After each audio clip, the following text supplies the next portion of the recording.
Pinnacle 26,000 GK. पर्यावरणीय अपशिष्ट। Plastic अपशिष्ट प्रबंधन नियम 2016 के अनुसार प्लास्टिक कैरी बैग की न्यूनतम स्वीकार्य मोटाई है 50 माइक्रोन। प्लास्टिक अपशिष्ट प्रबंधन नियम 2016 के अनुसार प्लास्टिक कैरी बैग की न्यूनतम स्वीकार्य मोटाई है 50 माइक्रोन। जीवों के वे समूह जो पर्यावरण को स्वच्छ रखने में सहायता करते हैं वो हैं जीवाणु और कवक। जीवों के वे समूह जो पर्यावरण को स्वच्छ रखने में सहायता करते हैं वो है जीवाणु और कवक। मिट्टी में मौजूद डिट्रिटिवोर्स अपरद को छोटे छोटे कणों में तोड़ देते हैं। यह प्रक्रिया कहलाती है विखंडीकरण।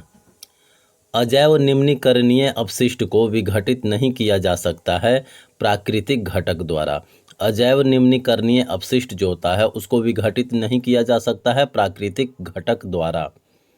जैव निम्नीकरणीय अपशिष्ट दुर्गंध उत्पन्न करता है अपघटन प्रक्रिया में। जैव निम्नीकरणीय अपशिष्ट जो होता है वो दुर्गंध उत्पन्न करता है अपघटन प्रक्रिया में। जैव निम्नीकरणीय अपशिष्ट का बड़े पैमाने पर उत्पादन होता है मिट्टी के पोषक तत्वों की पूर्ति करता है। जैव निम्नीकरण अपशिष्ट का बड़े पैमाने पर उत्पादन मिट्टी के पोषक तत्वों की पूर्ति करता है। जूट की थैलियों के उपयोग से कमी आई है अजैव निम्नीकरणीय अपशिष्ट में। जूट की थैलियों के उपयोग से कमी आई है अजैव निम्नीकरणीय अपशिष्ट में। अंडे के छिलके, कागज, बासी बिस्कुट, फलों के छिलके, सब्जियां, ये सब उदाहरण है जैव निम्नीकरणीय के। अंडे के छिलके, कागज, बासी बिस्कुट, फलों के छिलके, सब्जियां, ये सब उदाहरण हैं जैव निम्नीकरणीय के। उत्पन्न होने वाले कचरे की मात्रा को कम करने का सबसे अच्छा तरीका है पुनर्चक्रण यानी रिसाइकलिंग। उत्पन्न होने वाले कचरे की मात्रा को कम करने का सबसे अच्छा तरीका है पुनर्चक्रण यानी रिसाइकलिंग। पुनर्चक्रण से कमी आती है प्रदूषण में। पुनर्चक्रण से प्रदूषण में कमी आती है। अपशिष्ट प्रबंधन की प्रक्रिया में पहला स्तर है पृथक्करण। अपशिष्ट प्रबंधन की प्रक्रिया में पहला स्तर क्या है? पृथक्करण। रसोई के कचरे का उपयोग किया जा सकता है खाद बनाने में। रसोई के कचरे का उपयोग किया जा सकता है खाद बनाने में। कम करने, पुनः उपयोग करने, पुनः चक्रित करने, सही क्रम है 3R का। 3R का सही क्रम क्या है? कम करने, पुनः उपयोग करने और पुनः चक्रित करने का। यानी कम करने यानी रिड्यूस, पुनः उपयोग करना यानी रीयूज और पुनः चक्रित यानी रिसाइकल। एंजाइम, बैक्टीरिया एंड या अन्य सैप्रोफाइट्स किया करते हैं जैव निम्नीकरणीय पदार्थ पर। एंजाइम, बैक्टीरिया या अन्य सैप्रोफाइट्स क्रिया करते हैं जैव निम्नीकरणीय पदार्थ पर। जैविक प्रक्रियाओं द्वारा विखंडित होने वाले पदार्थ कहलाते हैं जैव निम्नीकरणीय पदार्थ। जैविक प्रक्रिया द्वारा विखंडित होने वाले पदार्थ कहलाते हैं जैव निम्नीकरणीय पदार्थ। जैविक कचरे के निपटान की सबसे पर्यावरण अनुकूल विधि है खाद बनाना। जैविक कचरे के निपटान की सबसे पर्यावरण अनुकूल विधि है खाद बनाना। मिट्टी का कटाव एवं निम्नीकरण होने का कारण है वनों की कटाई। मिट्टी का कटाव एवं निम्नीकरण होने का कारण है वनों की कटाई। नीले रंग के कूड़ेदान का उपयोग संग्रहण के लिए किया जाता है पुनः प्रयोज्य अपशिष्ट। नीले रंग के कूड़ेदान का उपयोग पुनः प्रयोज्य अपशिष्ट संग्रहण के लिए किया जाता है।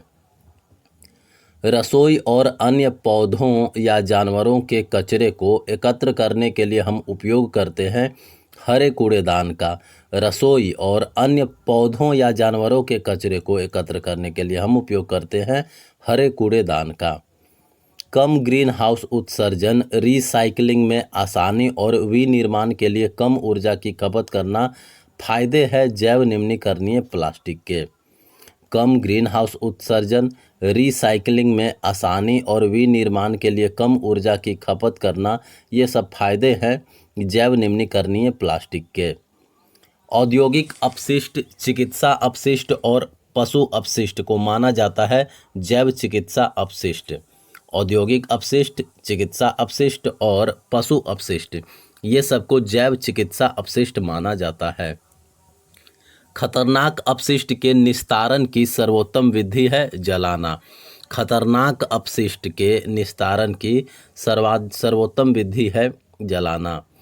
अजैव निम्नीकरणीय वस्तुओं को जैव निम्नीकरणीय वस्तुओं से पृथक करना कहलाता है सेग्रीगेशन एट सोर्स। अजैव निम्नीकरणीय वस्तुओं को जैव निम्नीकरणीय वस्तुओं से पृथक करना कहलाता है सेग्रीगेशन एट सोर्स।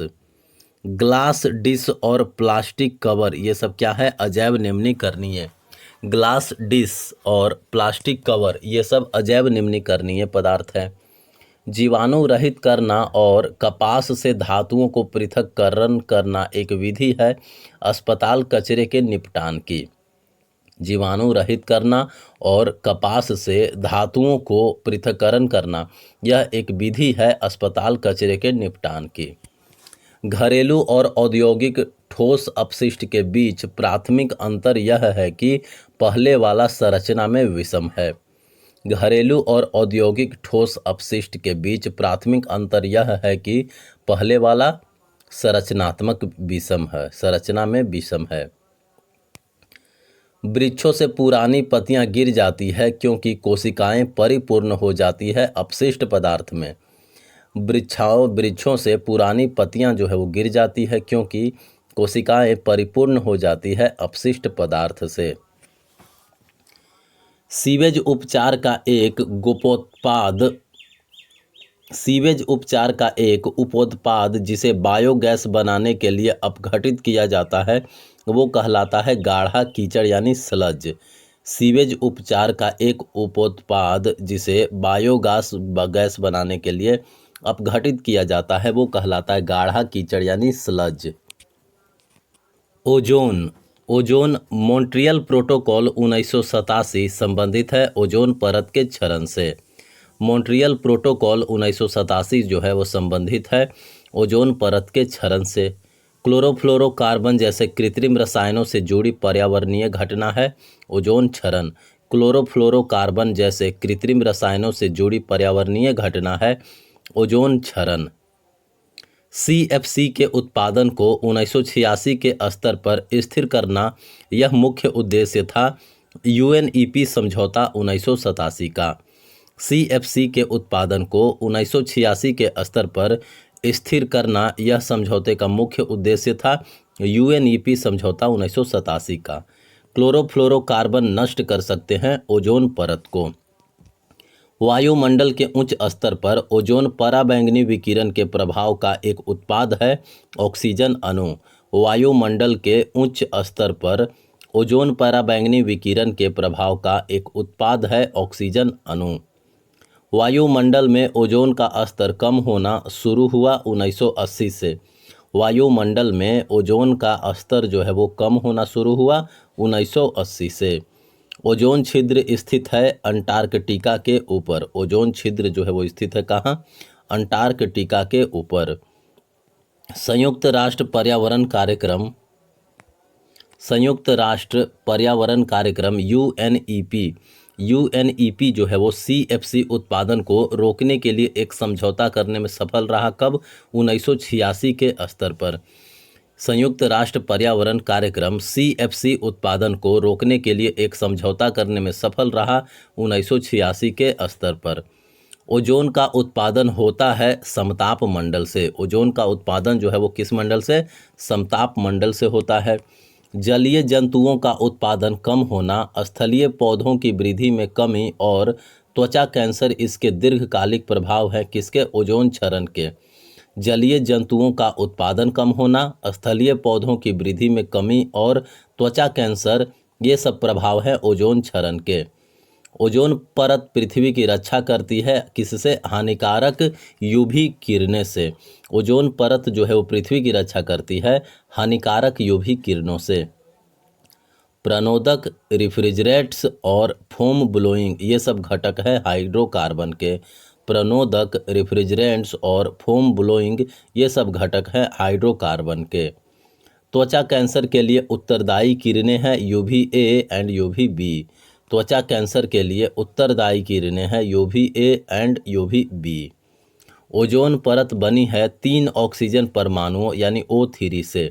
ओजोन परत जो है वो 3 ऑक्सीजन परमाणुओं से बनी हुई है। मॉन्ट्रियल प्रोटोकॉल का संबंध है ओजोन परत रिक्तीकरण से। मॉन्ट्रियल प्रोटोकॉल का संबंध है किससे? ओजोन परत रिक्तीकरण से। ओजोन परत के क्षरण के लिए मुख्य रूप से उत्तरदायी गैस कौन सा है? क्लोरोफ्लोरोकार्बन्स। ओजोन परत के क्षरण के लिए मुख्य रूप से उत्तरदायी गैस है क्लोरोफ्लोरोकार्बन्स। आणविक ऑक्सीजन पर पराबैंगनी तरंगों की क्रिया से निरंतर निर्माण होता है ओजोन गैस का। आणविक ऑक्सीजन पर पराबैंगनी तरंगों की क्रिया से निरंतर निर्माण होता है ओजोन गैस का। ओजोन परत की मोटाई मापी जाती है डॉप्सन इकाई में। ओजोन परत की मोटाई जो है वो मापी जाती है डॉप्सन इकाई में। वर्ष 2005 में तिब्बती पठार पर ओजोन आभा मंडल यानी ओजोन हैलो की खोज का श्रेय दिया जाता है CGW केंट मूर को। वर्ष 2005 में तिब्बती पठार पर ओजोन आभा मंडल की खोज का श्रेय दिया जाता है CGW केंट मूर को। ओजोन छिद्र का निर्माण सर्वाधिक है अंटार्कटिका के ऊपर। ओजोन छिद्र का निर्माण जो है वो सर्वाधिक है अंटार्कटिका के ऊपर। ओजोन परत का क्षय एक प्रमुख घटना है समताप मंडल में। ओजोन परत का क्षय जो है वो एक प्रमुख घटना है समताप मंडल में। पृथ्वी को अंतरिक्षीय एवं अन्य विकिरण से बचाने वाला परत कौन सा है? ओजोन परत। पृथ्वी को अंतरिक्षीय एवं अन्य विकिरण से बचाने वाला परत है ओजोन परत। समताप मंडलीय ओजोन परत पृथ्वी की सनस्क्रीन की तरह है जो जीवित चीज़ों की रक्षा करती है पराबैंगनी विकिरणों से। समताप मंडलीय ओजोन परत जो है वो पृथ्वी की सनस्क्रीन की तरह है जो जीवित चीज़ों की रक्षा करती है पराबैंगनी विकिरण से। ग्लोबल वार्मिंग की बात करें तो पृथ्वी का तापमान बढ़ने का कारण है ग्रीन हाउस प्रभाव। पृथ्वी का तापमान बढ़ने का कारण है ग्रीन हाउस प्रभाव। Carbon dioxide, nitrous oxide, methane, fluorocarbon और जलवाष्प के कारण होता है ग्लोबल वार्मिंग।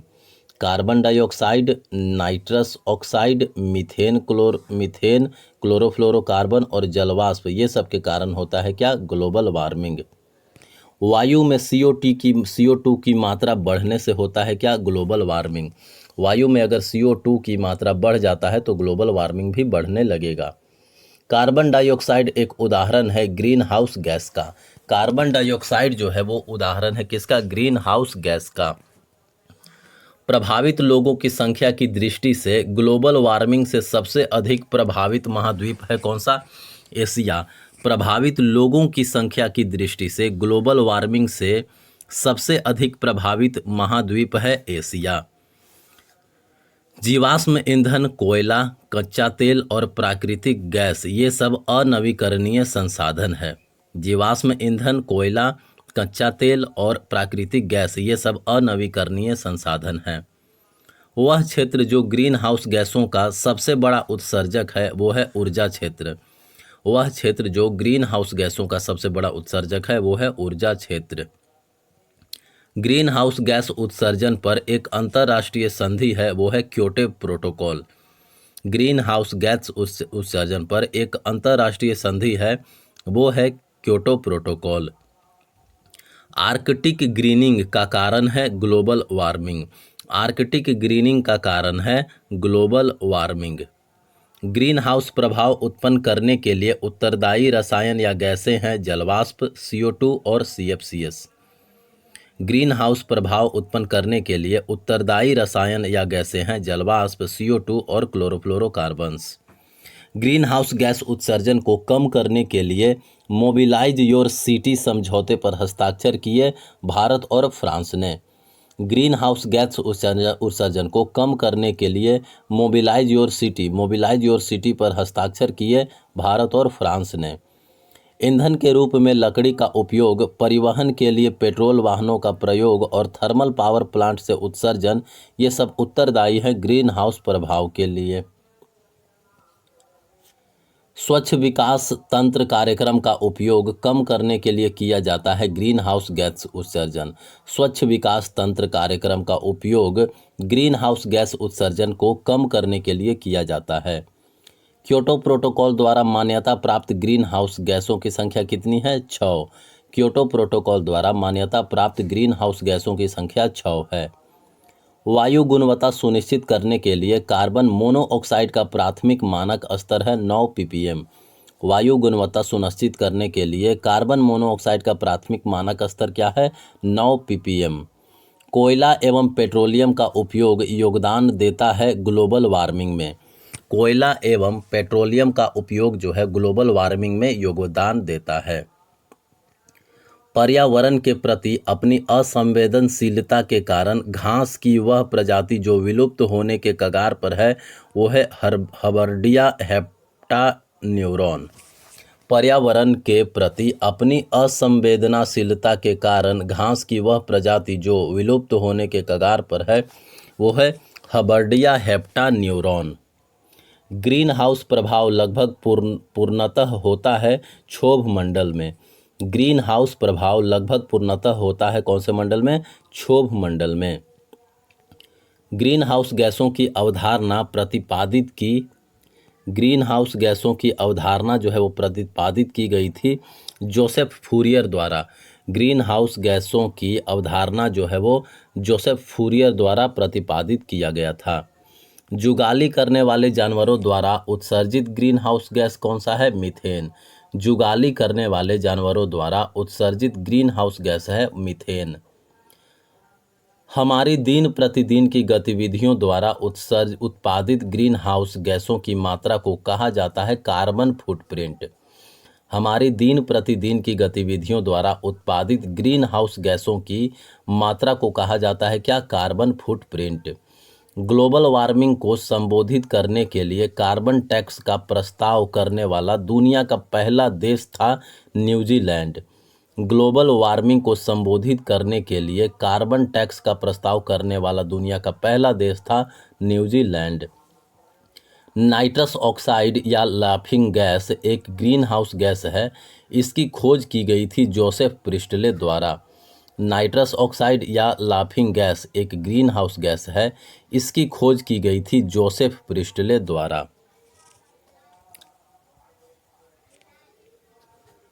प्रदूषण की बात करें तो सीपीसीबी के अनुसार मानव स्वास्थ्य को सबसे अधिक नुकसान पहुंचाने वाले कण का व्यास होता है 2.5 माइक्रोमीटर के बराबर या उससे कम। सीपीसीबी के अनुसार मानव स्वास्थ्य को सबसे अधिक नुकसान पहुंचाने वाले कण का व्यास होता है 2.5 माइक्रोमीटर के बराबर या उससे कम। मृदा प्रदूषक जो सूक्ष्म जीवों और पौधों को मारकर खाद्य श्रृंखला और खाद्य जाल को प्रभावित करते हैं वो कीटनाशक कहलाते हैं। मृदा प्रदूषक जो सूक्ष्म जीवों और पौधों को मारकर खाद्य श्रृंखला और खाद्य जाल को प्रभावित करते हैं उन्हें कीटनाशक कहते हैं। जल में बड़ी मात्रा में पोषक तत्वों की उपस्थिति के कारण अत्यधिक वृद्धि हो जाती है प्लैंकटोनिक शैवाल की। जल में बड़ी मात्रा में पोषक तत्वों की उपस्थिति के कारण अत्यधिक वृद्धि हो जाती है प्लैंकटोनिक शैवाल की। कार्बन मोनोऑक्साइड मनुष्यों के लिए एक प्रदूषक है क्योंकि यह अभिक्रिया करता है हीमोग्लोबिन के साथ। कार्बन मोनोऑक्साइड जो है वो मनुष्यों के लिए एक प्रदूषक है क्योंकि यह हीमोग्लोबिन के साथ अभिक्रिया करता है। ईंधन के अपूर्ण दहन से एक जहरीली गैस उत्पन्न होती है जो रक्त की ऑक्सीजन धारण क्षमता को कम कर देती है। वह गैस है कार्बन मोनोऑक्साइड। ईंधन के अपूर्ण दहन से एक जहरीली गैस उत्पन्न होती है जो रक्त की ऑक्सीजन धारण क्षमता को कम कर देती है। वह गैस है कार्बन मोनोऑक्साइड। स्मोग यानी धुंध। स्मोग संयोजन है धुआं और कोहरे का। स्मोग जो है वो संयोजन है धुआं एवं कोहरे का। पानी में प्रदूषण परीक्षण के दौरान उच्च कोलिफॉर्म गणना संकेत देती है मलीय पदार्थ के उच्च स्तर का। पानी में प्रदूषण परीक्षण के दौरान उच्च कोलिफॉर्म गणना संकेत देती है मलीय पदार्थ के उच्च स्तर का। किसी झील के पानी में पोषक तत्व संवर्धन द्वारा उसकी प्राकृतिक उम्र बढ़ने को कहा जाता है सुपोषण यानी यूट्रोफिकेशन। किसी झील के पानी में पोषक तत्व संवर्धन द्वारा उसकी प्राकृतिक उम्र बढ़ने को कहा जाता है सुपोषण यानी यूट्रोफिकेशन। जैव आवर्धन के लिए उत्तरदायी रासायनिक यौगिक है पारा और डीडीटी। जैव आवर्धन के लिए उत्तरदायी रासायनिक यौगिक है पारा और डीडीटी। वायुमंडल में अम्लीय वर्षा किसके ऑक्साइड के कारण होती है? सल्फर और नाइट्रोजन के ऑक्साइड के कारण। वायुमंडल में अम्लीय वर्षा जो है वो सल्फर और नाइट्रोजन के ऑक्साइड के कारण होता है। सल्फर डाइऑक्साइड प्रदूषण सूचक है लाइकेंस की अत्यधिक वृद्धि का। सल्फर डाइऑक्साइड प्रदूषण जो है वो संकेतक है लाइकेंस की अत्यधिक वृद्धि का। वर्षा को अम्लीय वर्षा कहा जाता है जब इसका पीएच मान जो है वो 5.6 से कम हो। वर्षा को अम्लीय वर्षा कहा जाता है जब इसका पीएच मान जो है वो 5.6 से कम हो। ध्वनि प्रदूषण के संदर्भ में कान में दर्द की अनुभूति की देहली सीमा है 120 डेसिबल। ध्वनि प्रदूषण के संदर्भ में कान में दर्द की अनुभूति की देहली सीमा क्या है? 120 डेसिबल। भारत स्टेज उत्सर्जन मानक संदर्भित करता है वाहन प्रदूषण को। भारत स्टेज उत्सर्जन मानक संदर्भित करता है वाहन प्रदूषण को। लंदन स्मॉग को सर्वप्रथम देखा गया कब? 1952 में। लंदन स्मॉग को सर्वप्रथम देखा गया 1952 में। प्रकाश रासायनिक धूम कोहरा परिणाम है नाइट्रोजन डाइऑक्साइड, ओजोन और पेरोक्सी एसेटाइल नाइट्रेट के बीच अभिक्रिया का। प्रकाश रासायनिक धूम कोहरा जो है वो परिणाम है नाइट्रोजन डाइऑक्साइड, ओजोन और पेरोक्सी एसिटाइल नाइट्रेट के बीच अभिक्रिया का। वायु प्रदूषण के संदर्भ में एसपीएम संदर्भित करता है निलंबित कणिकीय पदार्थ। एसपीएम जो है वो संदर्भित करता है निलंबित कणिकीय पदार्थ। जीवाश्म ईंधन का दहन का मुख्य स्रोत है। जीवाश्म ईंधन का दहन का मुख्य स्रोत है सल्फर डाइऑक्साइड प्रदूषण। जीवाश्म ईंधन का दहन ये मुख्य स्रोत है सल्फर डाइऑक्साइड प्रदूषण का। हवा में पीतल का रंग जो है वो फीका हो जाता है, क्यों? हाइड्रोजन सल्फाइड के कारण। हवा में पीतल का रंग जो है वो फीका हो जाता है हाइड्रोजन सल्फाइड के कारण। जैव आवर्धन का कारण बनने वाले रासायनिक यौगिक को कहा जाता है ऑर्गेनोक्लोराइन। जैव आवर्धन का कारण बनने वाले रासायनिक यौगिक को कहा जाता है ऑर्गेनोक्लोराइन। क्लोरीफॉर्म बैक्टीरिया द्वारा गंगा नदी प्रदूषित होती है जिसका मुख्य कारण है अनुपचारित सीवेज। क्लोरीफॉर्म बैक्टीरिया द्वारा गंगा नदी प्रदूषित होती है जिसका मुख्य कारण है अनुपचारित सीवेज। ज्वालामुखी विस्फोट प्राकृतिक रूप से उत्पन्न होने वाला स्रोत है वायु प्रदूषण का। ज्वालामुखी विस्फोट प्राकृतिक रूप से उत्पन्न होने वाला स्रोत है वायु प्रदूषण का। कोयले और पेट्रोलियम को अपर्याप्त ऑक्सीजन में जलाने पर बनने वाला उत्पाद क्या होता है? कार्बन मोनोऑक्साइड यानी CO। कोयले और पेट्रोलियम को अपर्याप्त ऑक्सीजन में जलाने पर जो बनता है वो है कार्बन मोनोऑक्साइड। खनन में जिस उपोत्पाद की बढ़ती मात्रा के कारण प्रदूषण होता है वो है स्लैग। खनन में स्लैग की बढ़ती मात्रा के कारण प्रदूषण होता है। केंद्रीय प्रदूषण नियंत्रण बोर्ड की स्थापना की गई थी कब? 1974 में। केंद्रीय प्रदूषण नियंत्रण बोर्ड की स्थापना की गई थी 1974 में।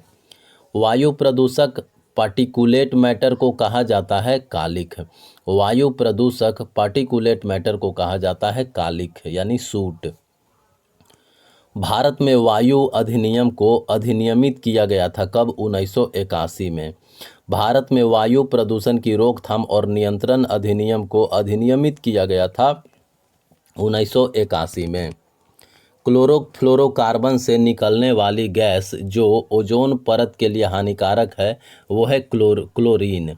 क्लोरोफ्लोरोकार्बन से निकलने वाली गैस जो ओजोन परत के लिए हानिकारक है वो है क्लोरीन। पराग वायु में मौजूद प्रदूषक है जिसके कारण है फीवर होता है। पराग वायु में मौजूद प्रदूषक है, पराग के कारण हे फीवर होता है। Hay fever. स्थिर वैद्युत अवक्षेपित्र का उपयोग किया जाता है वायु प्रदूषण को नियंत्रित करने के लिए। स्थिर वैद्युत अवक्षेपित्र। स्थिर वैद्युत अवक्षेपित्र का उपयोग किया जाता है वायु प्रदूषण को नियंत्रित करने के लिए। रात्रि के समय आवासीय क्षेत्रों में स्वीकार्य ध्वनि स्तर है क्या? 45 डेसिबल। रात्रि के समय आवासीय क्षेत्रों में स्वीकार्य ध्वनि स्तर क्या है? 45 डेसिबल। हाइड्रोफ्लोरोकार्बन, ब्लैक कार्बन और मीथेन ये सब हैं अल्पकालिक जलवायु प्रदूषक। हाइड्रोफ्लोरोकार्बन, ब्लैक कार्बन और मीथेन ये सब हैं अल्पकालिक जलवायु प्रदूषक। एस्बेस्टस एक खनिज फाइबर है जो प्रदूषित कर सकता है वायु और जल को। एस्बेस्टस एक खनिज फाइबर है जो प्रदूषित कर सकता है वायु और जल को। मेसोथेलियोमा फेफड़ों का कैंसर और एस्बेस्टोसिस का कारण है एस्बेस्टस। मेसोथेलियोमा फेफड़ों का कैंसर और एस्बेस्टोसिस का कारण है एस्बेस्टस। जेट विमान उत्सर्जन में प्रमुख एरोसोल प्रदूषक है फ्लोरोकार्बन। जेट विमान उत्सर्जन में प्रमुख एरोसोल प्रदूषक कौन सा है? फ्लोरोकार्बन। वाहनों में कैटेलिटिक कन्वर्टर नियंत्रित करता है वायु प्रदूषक को। वाहनों में कैटेलिटिक कन्वर्टर होता है, कैटेलिटिक कन्वर्टर जो है वो नियंत्रित करता है वायु प्रदूषण को। व्यापक पर्यावरण प्रदूषण सूचकांक संदर्भित करता है पर्यावरण की गुणवत्ता को। व्यापक पर्यावरण प्रदूषण सूचकांक CEPI जो है वो संदर्भित करता है पर्यावरण की गुणवत्ता को। अम्लीय वर्षा का pH मान कितना होता है? 5.6 से कम। अम्लीय वर्षा का pH मान जो है वो 5.6 से कम होता है। झीलों में नाइट्रोजन एवं फॉस्फोरस की अत्यधिक मात्रा कहलाती है सुपोषण यानी यूट्रोफिकेशन। झीलों में नाइट्रोजन एवं फॉस्फोरस की अत्यधिक मात्रा जो है वो कहलाती है सुपोषण यानी यूट्रोफिकेशन। शैवालीय प्रस्फुटन परिणाम स्वरूप होता है सुपोषण यानी यूट्रोफिकेशन के। शैवालीय प्रस्फुटन जो है वो सुपोषण के परिणाम स्वरूप होता है। समुद्री खरपतवारों की विशाल मात्रा अंतहीन स्रोत उत्पन्न कर सकती है मीथेन की। समुद्री खरपतवारों की विशाल मात्रा जो है वो मीथेन की अंतहीन स्रोत उत्पन्न कर सकती है। जल में पोषक तत्वों के संवर्धन द्वारा किसी झील की प्राकृतिक उम्र बढ़ाना कहलाता है यूट्रोफिकेशन। जल में पोषक तत्वों के संवर्धन द्वारा किसी झील की प्राकृतिक उम्र को बढ़ाना कहलाता है यूट्रोफिकेशन। नदियों में जल प्रदूषण को मापा जाता है घुले हुए ऑक्सीजन की मात्रा के द्वारा। नदियों में जल प्रदूषण को मापा जाता है घुले हुए ऑक्सीजन की मात्रा के द्वारा। आर्सेनिक एक प्रमुख प्रदूषक है जमीनी पेयजल का।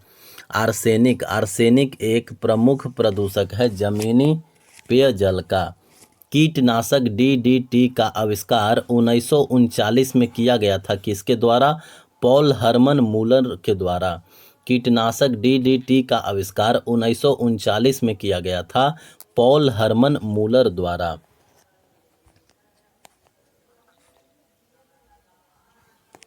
यूट्रोफिकेशन के लिए उत्तरदायी जल प्रदूषक कौन कौन से हैं? नाइट्रोजन और फॉस्फेट। यूट्रोफिकेशन के लिए उत्तरदायी जल प्रदूषक है नाइट्रोजन और फॉस्फेट। बाथरूम, रसोई, वॉश बेसिन से निकलने वाले अपशिष्ट जल को इंगित करने के लिए जिस शब्द का प्रयोग किया जाता है वह है सलेज जल। बाथरूम, रसोई, वॉश बेसिन से निकलने वाले अपशिष्ट जल को इंगित करने के लिए स्लेज जल शब्द का प्रयोग किया जाता है। डाइक्लोरो डाइफ्लोरोमीथेन का साधारण नाम है फ्रेयॉन 12। डाइक्लोरो डाइफ्लोरोमीथेन का साधारण नाम है फ्रेयॉन 12। खाद्य श्रृंखला के माध्यम से गैर निम्नीकरणीय प्रदूषकों की बढ़ती मात्रा के संचय को कहा जाता है जैव आवर्धन। खाद्य श्रृंखला के माध्यम से गैर निम्नीकरणीय प्रदूषकों की बढ़ती मात्रा के संचय को कहा जाता है जैव आवर्धन। झीलों में पोषक तत्वों के प्रचुरन को कहा जाता है सुपोषण यानी यूट्रोफिकेशन। झीलों में पोषक तत्वों के प्रचुरन को कहा जाता है सुपोषण यानी यूट्रोफिकेशन। हाइड्रोजन सल्फाइड प्रदूषक का मुख्य स्रोत है सड़ते हुए वनस्पति एवं पशु पदार्थ। हाइड्रोजन सल्फाइड प्रदूषक का मुख्य स्रोत है सड़ते हुए वनस्पति एवं पशु पदार्थ। यूरोप में वाहनों से निकलने वाली हानिप्रद गैसों को नियंत्रित करने के लिए मानदंडों को जाना जाता है यूरी नॉर्म्स।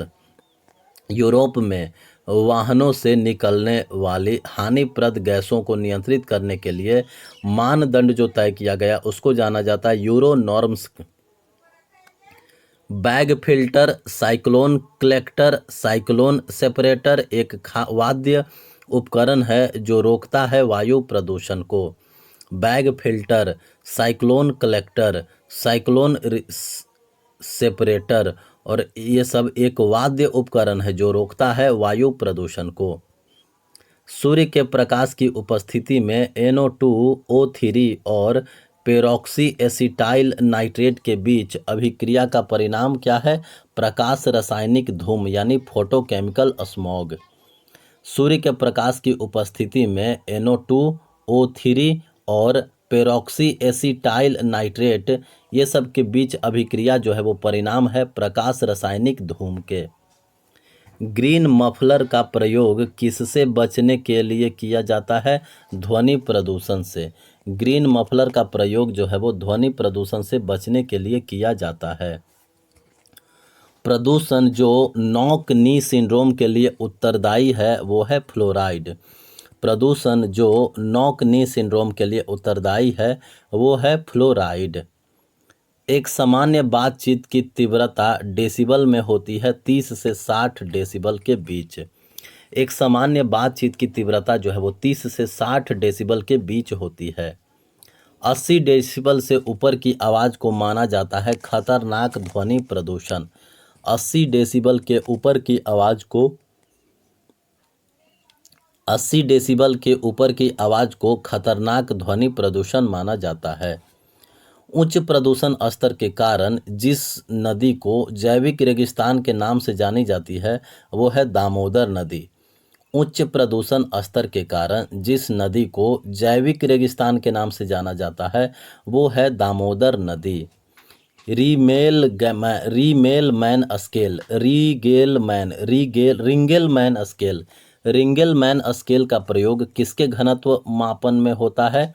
धुआं का घनत्व मापने के लिए रिंगेलमैन स्केल का प्रयोग किया जाता है। सीता अशोक सबसे उपयुक्त पेड़ा में से एक है धूल प्रदूषण को रोकने के लिए। सीता अशोक जो है वो सबसे उपयुक्त पेड़ों में से एक है धूल प्रदूषण को रोकने के लिए। गोबर और कचरे को वर्मी कंपोस्ट में बदलने की एक अभिनव विधि सुखेत मॉडल पहली बार लागू की गई थी बिहार में। गोबर और कचरे को वर्मी कंपोस्ट में बदलने की एक अभिनव विधि सुखेत मॉडल पहली बार लागू की गई थी। कहाँ? बिहार में। पश्चिमी घाट को पारिस्थितिकी से संबंधित सीमित समिति है गॉडगिल समिति। पश्चिमी घाट की पारिस्थितिकी से संबंधित समिति है गॉडगिल समिति। पक्षियों का अध्ययन जो है वो क्या कहलाता है? ऑर्निथोलॉजी। पक्षियों का अध्ययन कहलाता है ऑर्निथोलॉजी। लिंक्स नामक जंगली बिल्ली की एक प्रजाति पाई जाती है। लिंक्स नामक जंगली बिल्ली की एक प्रजाति पाई जाती है कहाँ? जम्मू और कश्मीर में। लिंक्स नामक जंगली बिल्ली की एक प्रजाति पाई जाती है जम्मू और कश्मीर में। अर्थ आवर आयोजित किया जाता है विश्व वन्यजीव कोष द्वारा। अर्थ आवर जो है वह आयोजित किया जाता है विश्व वन्यजीव कोष द्वारा। वह आंदोलन जिसमें प्रतिभागी हर साल एक वह आंदोलन जिसमें प्रतिभागी जो है वो हर साल एक वह आंदोलन जिसमें प्रतिभागी जो है वो हर साल एक निश्चित दिन पर 1 घंटे के लिए लाइट बंद कर देते हैं, वो कहलाता है अर्थ आवर। संयुक्त राष्ट्र ग्रीन क्लाइमेट फंड का मुख्यालय स्थित है दक्षिण कोरिया में। संयुक्त राष्ट्र ग्रीन क्लाइमेट फंड का मुख्यालय स्थित है दक्षिण कोरिया में। वन महोत्सव की शुरुआत 1950 में की गई थी के.एम. मुंशी द्वारा। वन महोत्सव की शुरुआत जो है वो 1950 में की गई थी के.एम. मुंशी द्वारा। ऐसा वाहन जो न तो पेट्रोलियम ईंधन का उपयोग करता है और न ही टेल पाइप से ग्रीन हाउस गैसों का उत्सर्जन करता है, उसे कहा जाता है शून्य उत्सर्जन वाहन। ऐसा वाहन जो न तो पेट्रोलियम ईंधन का उपयोग करता है और न ही टेल पाइप से ग्रीन हाउस गैसों का उत्सर्जन करता है, उसे कहा जाता है शून्य उत्सर्जन वाहन। भूजल में आर्सेनिक की अधिकता के कारण होता है क्या? ब्लैक फुट रोग। भूजल में आर्सेनिक की अधिकता के कारण होता है ब्लैक फुट रोग। ऑक्सीजन की अनुपस्थिति में उच्च तापमान पर कार्बनिक पदार्थों के ऊष्मा रासायनिक अपघटन कहलाता है पायरोलिसिस। ऑक्सीजन की अनुपस्थिति में उच्च तापमान पर कार्बनिक पदार्थों के उष्म रासायनिक अपघटन जो है वो कहलाता है पायरोलिसिस। पर्यावरण के प्रति असंवेदनशीलता के कारण विलुप्त होने वाले पौधे हैं मधुका इंसिग्निस। पर्यावरण के प्रति असंवेदनशीलता के कारण विलुप्त होने वाले पौधे हैं मधुका इंसिग्निस। भारत के वाइड बेलिन हेरॉन का प्राकृतिक आवास है उत्तर पूर्व क्षेत्र। भारत के वाइड बेलिड हेरॉन का प्राकृतिक आवास है उत्तर पूर्व क्षेत्र।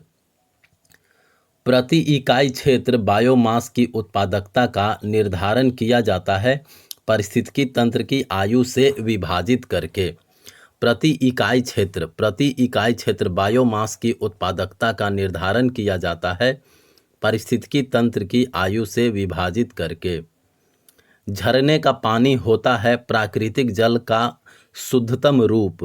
झरने का पानी जो होता है वो होता है प्राकृतिक जल का शुद्धतम रूप। गुलाबी सिर वाली बत्तख एक विलुप्त प्रजाति है। गुलाबी सिर वाली बत्तख जो है एक विलुप्त प्रजाति है। वे प्रजातियां जो अब पृथ्वी पर कहीं भी मौजूद नहीं है वो कहलाती है विलुप्त प्रजातियां। वे प्रजातियां जो अब पृथ्वी पर कहीं भी मौजूद नहीं है वे विलुप्त प्रजातियां कहलाती है।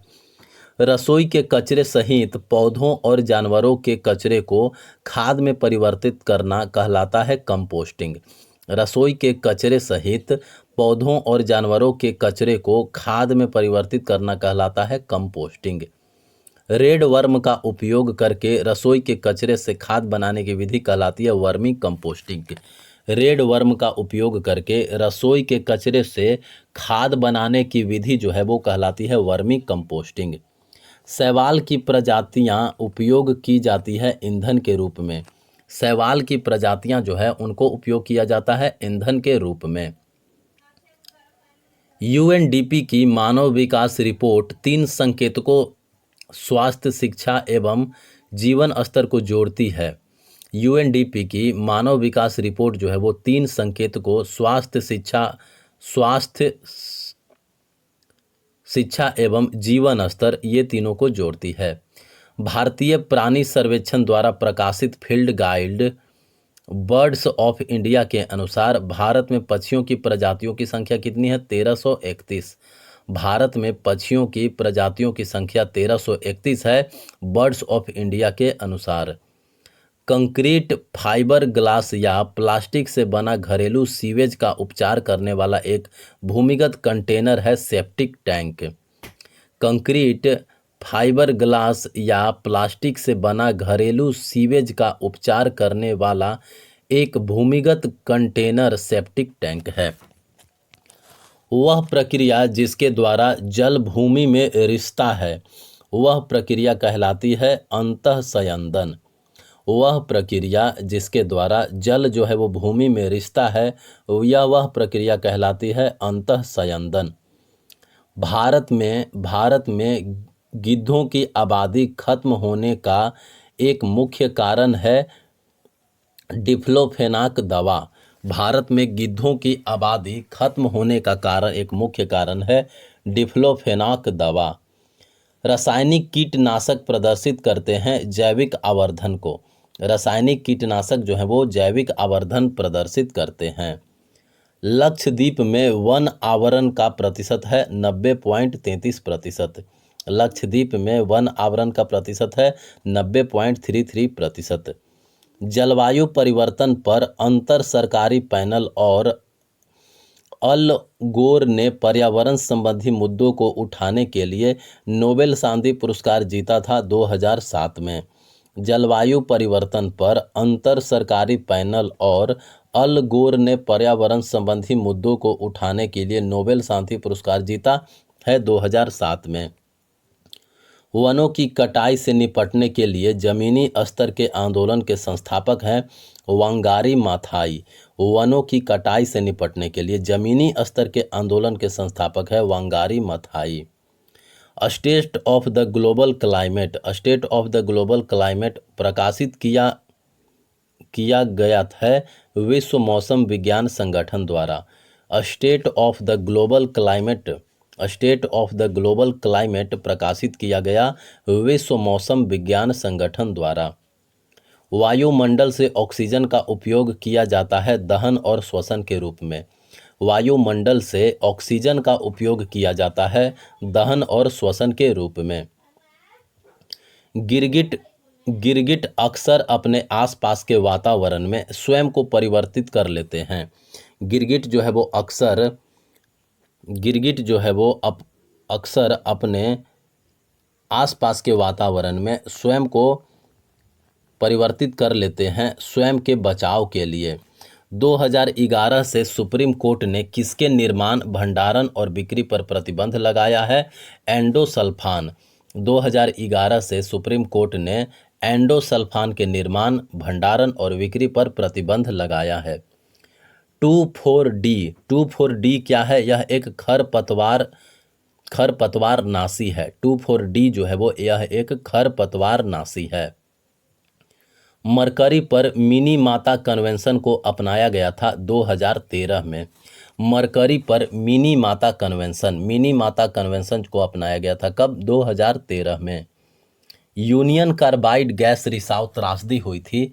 यूनियन कार्बाइड गैस रिसाव त्रासदी हुई थी भोपाल में 1984 में। भोपाल गैस त्रासदी जो है वो कब हुई थी? 1984 में, और उसमें रिसाव हुआ था यूनियन कार्बाइड गैस का। इटली में डाइऑक्सिन दुर्घटना हुई थी सेवेसो, इटली 1976 में। इटली में जो डाइऑक्सिन दुर्घटना हुई थी वो हुई थी 1976 में इटली के सेवेसो में। 3 माइल आइलैंड परमाणु दुर्घटना हुई थी संयुक्त राज्य अमेरिका 1979 में। 3 माइल आइलैंड परमाणु दुर्घटना हुई थी संयुक्त राज्य अमेरिका 1979 में। विश्व वन्य जीव कोष WWF का प्रतीक है विशाल पांडा। विश्व वन्य जीव कोष WWF का प्रतीक है विशाल पांडा। ग्रेट हॉर्नबिल, ये क्या है? ग्रेट हॉर्नबिल है एक दुर्लभ प्रजाति। ग्रेट हॉर्नबिल जो है वो एक दुर्लभ प्रजाति है। एशियाई हाथी है क्या? एशियाई हाथी एक लुप्तप्राय प्रजाति है। एशियाई हाथी एक लुप्तप्राय प्रजाति है। भारत का इको मार्क प्रतीक है क्या? मिट्टी के बर्तन। भारत का इको मार्क प्रतीक है मिट्टी के बर्तन। कार्बन डाइऑक्साइड, हाइड्रोजन सल्फाइड और हाइड्रोजन घटक हैं बायोगैस के। कार्बन डाइऑक्साइड, हाइड्रोजन सल्फाइड और हाइड्रोजन, ये सब घटक हैं बायोगैस के। बायोगैस में होती है कितना प्रतिशत मीथेन? बायोगैस में होती है 75% मीथेन। बायोगैस में 75% मीथेन होती है।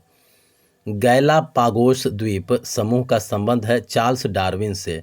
गैलापागोस द्वीप समूह का संबंध है चार्ल्स डार्विन से। लाल पांडा क्या खाते हैं? लाल पांडा जो है वो बांस की पत्तियां खाते हैं। लाल पांडा जो है वो बांस की पत्तियां खाते हैं। ओलिव रिडले कछुओं के लिए सबसे बड़ा सामूहिक घोंसला स्थल पाया जाता है कहाँ? उड़ीसा में। ओलिव रिडले कछुओं के लिए सबसे बड़ा सामूहिक घोंसला स्थल पाया जाता है उड़ीसा में।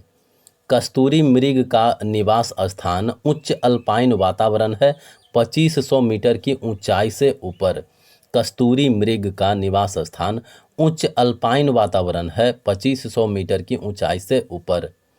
Youth strike for climate, youth strike for climate आंदोलन के संस्थापक कौन थे?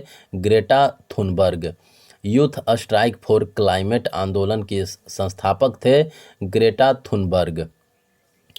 गतिशील जीवित इकाई उदाहरण है वन का। गतिशील जीवित इकाई उदाहरण है वन का। विशेष रूप से निर्मित टैंकों और तालाबों में मछलियों का प्रजनन कहलाता है क्या? PC culture. विशेष रूप से निर्मित टैंकों और तालाबों में मछलियों का प्रजनन जो है वो कहलाता है पीसी कल्चर।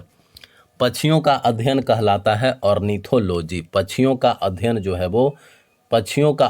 है वो कहलाता है क्या? ऑर्निथोलॉजी। बागवानी का अध्ययन कहलाता है क्या? हॉर्टिकल्चर। बागवानी का अध्ययन कहलाता है हॉर्टिकल्चर। रेशम के कीड़ों का पालन और उनके रेशम की कटाई करना कहलाता है सेरीकल्चर। रेशम के कीड़ों का पालन और उनके रेशम की कटाई करना कहलाता है सेरीकल्चर।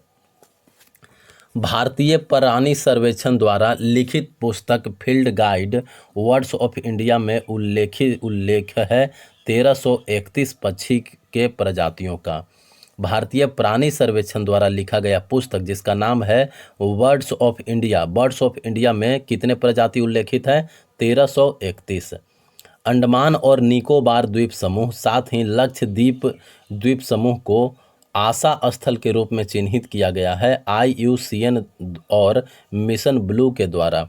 अंडमान और निकोबार द्वीप समूह साथ ही लक्षद्वीप द्वीप समूह को आशा स्थल के रूप में चिन्हित किया गया है IUCN और मिशन ब्लू के द्वारा। माधव गॉडगिल पैनल संबंधित है पश्चिम घाट के मूल्यांकन से। माधव गॉडगिल पैनल जो है वो संबंधित है पश्चिमी घाट के मूल्यांकन से।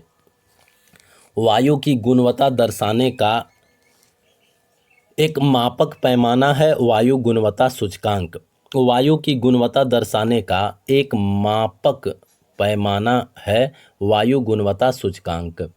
भारत का राष्ट्रीय जलीय जीव है गंगा डॉल्फिन। भारत का राष्ट्रीय जलीय जीव क्या है? गंगा डॉल्फिन।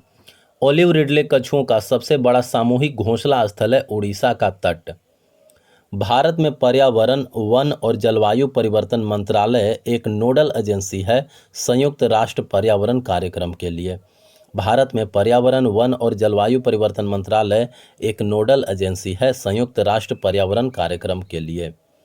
भारत में समग्र रूप से समुद्र और समुद्री क्षेत्रों में सतत विकास का समर्थन करने की दीर्घकालिक रणनीति को कहा जाता है ब्लू ग्रोथ।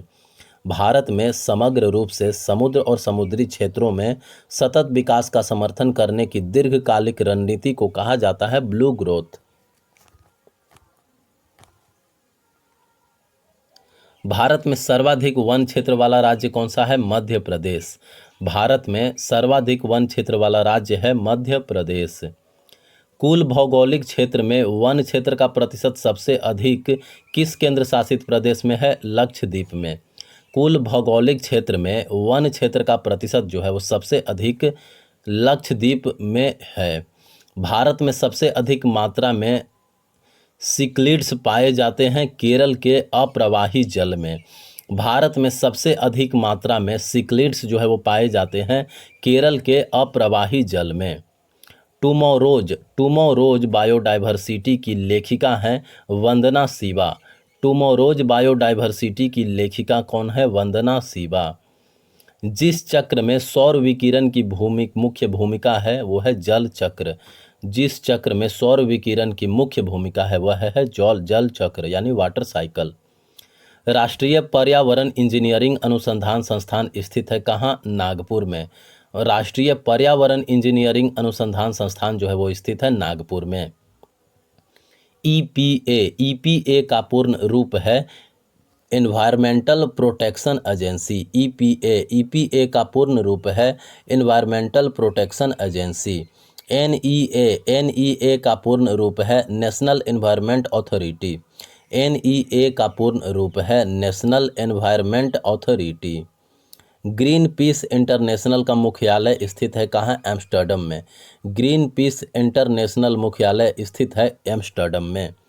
ग्रीन डेवलपमेंट के लेखक हैं William M Adams. Green development के लेखक हैं विलियम एम एडम्स।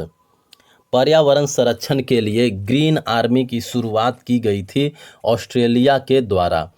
पर्यावरण संरक्षण के लिए ग्रीन आर्मी की शुरुआत जो है वो की गई थी ऑस्ट्रेलिया के द्वारा। 1972 में गहन पारिस्थितिकी शब्द का प्रयोग पहली बार किया गया था अर्ने नेस द्वारा। 1972 में गहन पारिस्थितिकी शब्द का प्रयोग जो है वो पहली बार किया गया था अर्ने नेस द्वारा। जैविक विविधता के लिए अंतर्राष्ट्रीय दिवस जो है वो कब मनाया गया? 22 मई को।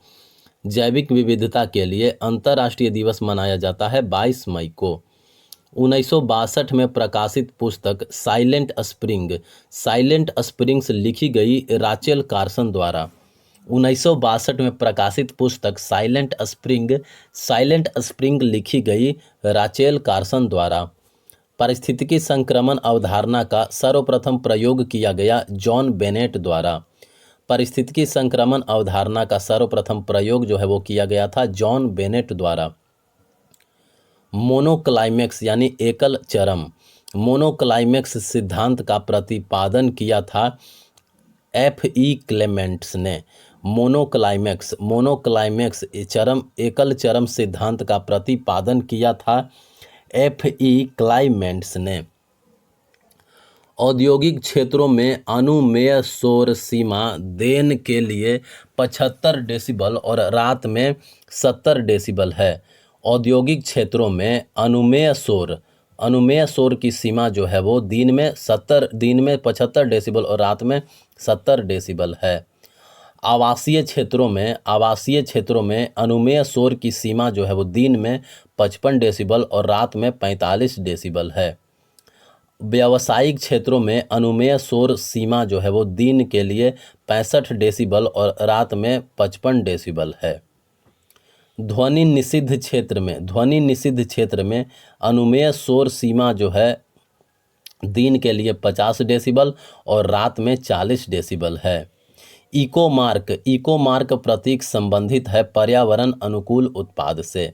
इको मार्क प्रतीक जो है वो संबंधित है पर्यावरण अनुकूल उत्पाद से। राष्ट्रीय जैव विविधता प्राधिकरण का मुख्यालय अवस्थित है चेन्नई, तमिलनाडु में। राष्ट्रीय जैव विविधता प्राधिकरण का मुख्यालय जो है वो अवस्थित है चेन्नई, तमिलनाडु में।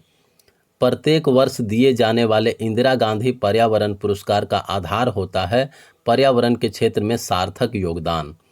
प्रत्येक वर्ष दिए जाने वाले इंदिरा गांधी पर्यावरण पुरस्कार का आधार होता है पर्यावरण के क्षेत्र में सार्थक योगदान।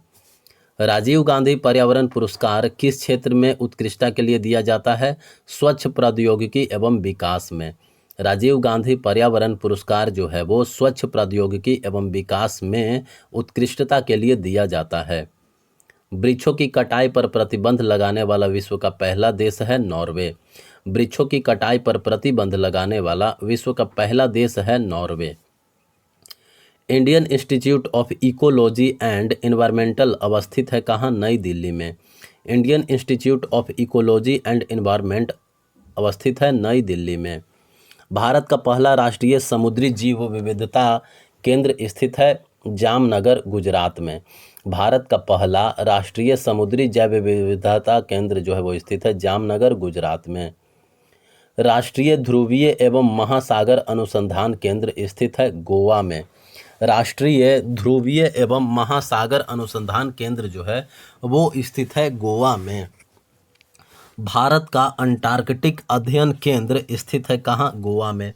भारत का अंटार्कटिक अध्ययन केंद्र जो है वो स्थित है गोवा में।